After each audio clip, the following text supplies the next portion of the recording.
Welcome. If you want to set password on your application in XIAOMI Black Shark 3, let's go for the settings. Right now we have to scroll down and enter apps. Click on the app log.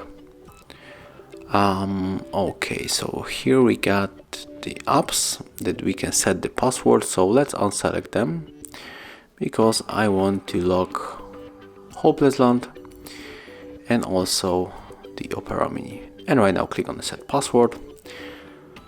I'm going for the pattern, but also if you want to pin on the password, you have to click here to change it.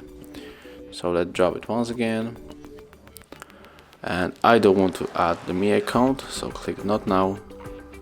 And also I don't want to set up the face unlock and the fingerprint also. And right now let's check how it works. So we select the Opera Mini, so let's open this application. Click cancel, and as you can see right now we have to input the password to open our application. So it's working, and I hope that I'll help you guys.